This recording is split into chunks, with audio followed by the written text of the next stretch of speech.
Hey, what's up, guys? Dan from Spaghetti Code here, coming at you with more nonsense, as always. Today I'm going to do a little video about e-scrapping, and so I'm going to show you, I know I've talked a little bit on the subject before, but today we are going to see, I bought this humongous pile, 53 pounds of hard drives, and there's also a bucket that size in the other room there. So I bought all these hard drives for 80 cents a pound from the junkyard, and I'm going to see just how much of that money I get back. It was about $42.50 or something to that effect. I've already processed a ton of these things, but I thought I'd make the video. So most of these guys had just bad controllers now that wouldn't mount in Windows, things like that. Some of them were good. Some of them had these SATA connectors, and some of them, whoever scrapped them intended for no data to be recovered, so they broke the pins off. Thanks a lot for that, jerk, and let me tell you why.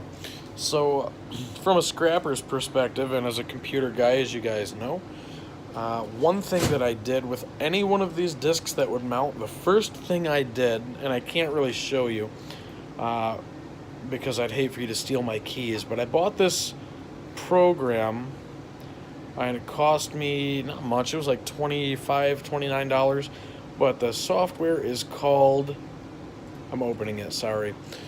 Oh, come on. Recover Keys.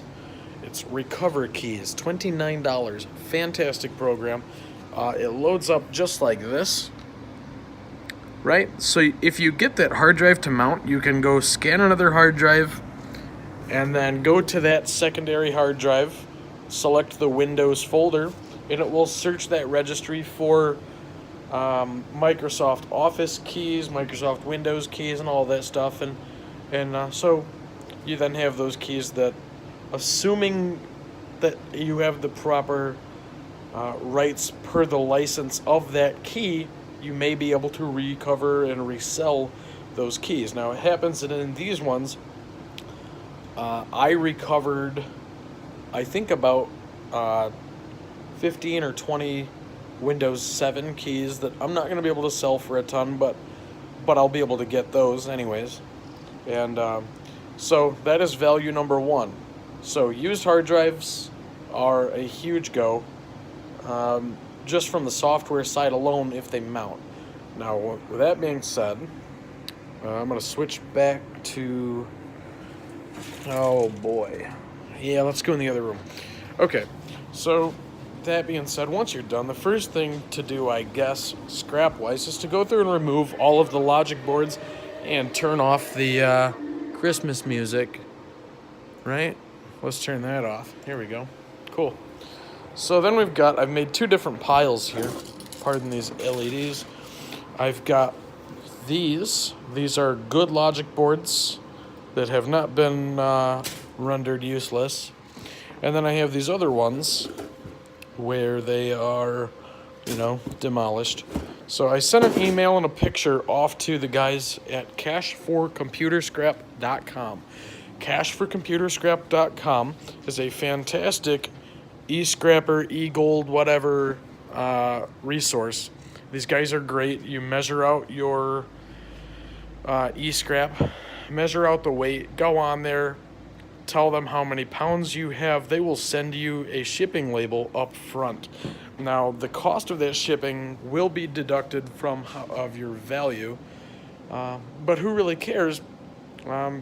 Because that's money not out of your pocket right this minute. And if you're like me, I used to throw this stuff away. So for me, it's great to go from paying somebody to take it away to getting paid for it. But anyways, those logic boards, the ones that are not broken yet, those hard drive logic boards, those are $8 a pound, and believe me, it adds up quickly. So you want to... Wow, my tempered glass is doing a thing, and I apologize for that. Let's see if I can remove it. Probably not.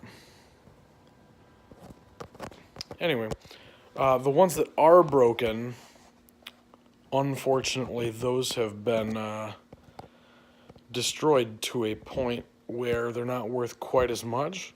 So those I had to send a picture of, and they confirmed that they would be rated differently, probably down to about $5.15 a pound, which is still significant for something that I would have otherwise paid to get rid of. There we go. That's probably better. My tempered glass was like cracked and doing a weird thing, so. Okay.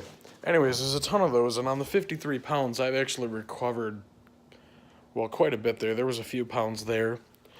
So now we're down to the aluminum, and that means taking drives apart. And that's not really fun. Why is this so dark? This is so bizarre.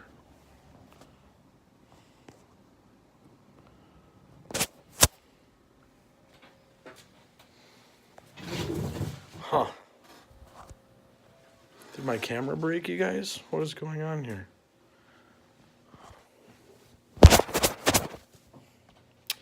I don't even like this a little bit. 6 minutes into a video. It seems to work if I go into the light, right? That is really weird. It's just too dark over there. Huh. I've never seen anything like that. Maybe. Okay.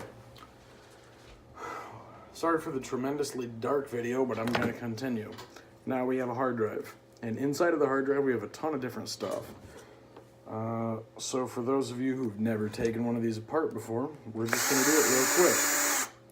I've already taken the logic board off. We're going to open it up. Sometimes you have these little hidden areas where there are stickers and things, and sometimes they're under the label too. And I'll show you a couple of, like here's one from Seagate, and they like to hide them right here, and right here, and right here. So watch that, because they're in there now. Some of these are aluminum. These here, these particular ones are not. These ones are stainless steel that is non-magnetic. Don't put that in with your aluminum. You're going to aggravate the scrapyard more than likely. I don't understand why this video has gone so dark. It's really driving me crazy. Okay. You see what I mean? It's already acting like I didn't take a screw out somewhere. There it is. Hidden right there.